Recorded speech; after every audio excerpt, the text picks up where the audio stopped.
Hello guys, আপনারা সকলে কেমন আছেন? আশা করি ভালো আছেন। আমি আজকে আরও এই রেসিপিটি নিয়ে আসলাম কচুর এই বই আমি ঝিরি ঝিরি করে আলুর মতো কেটে নিয়েছি। কেটে নেওয়ার পরে এগুলোকে আপনারা চাইলে এভাবে ধুবেন, কিন্তু হাত দিয়ে গামলায় ধুবেন না, কারণ ধুইলে হাত অনেক চুলকাবে। তো আমি আগেই সতর্ক করে দিচ্ছি। আমি রসুন, পেঁয়াজ, মরিচ সব কিছু কেটে নিয়েছি। কেটে নেওয়ার পরে এগুলো আলতোভাবে ভেজে নিচ্ছি। ভেজে নেওয়ার পরে আমি এই কচুগুলোকে ঝিরি ঝিরি করা কচুগুলোকে আমি ঢেলে দেব। ঢেলে দেওয়ার পরে একটু হালকা নেড়ে চেড়ে নেব। নেড়ে চেড়ে নেওয়ার পরে আমি হলুদ মশলা টশলা দিয়ে দিব।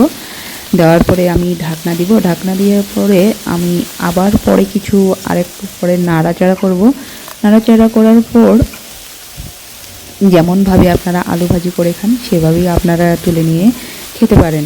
তো এর সুস্বাদুটা অনেক মজাদার। তবে যদি আপনারা একটু বেশি করে ঝাল দেন, তাহলে মানে মুখে যে একটু ধরবে, কচুটা ধরার ভাবটা থাকবে না।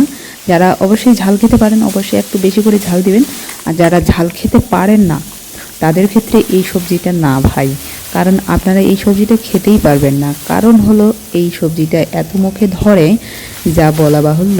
তো আপনারা এই সবজিটা খেতে চাইলে অবশ্যই যারা মরিচ খেতে পারেন, কাঁচা মরিচটা বেশি করে দিবেন, যাতে মুখে ঝাল ঝাল লাগে, যাতে এটা বুঝতেই না পারেন যে যাতে মুখে আমাকে ঝাল লাগতেছে না ধরতেছে আমাকে এই সবজিটা।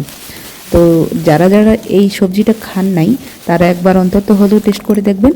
আর যারা খেয়ে দেখেছেন তারা তো অবশ্যই এর টেস্টটা জানেন।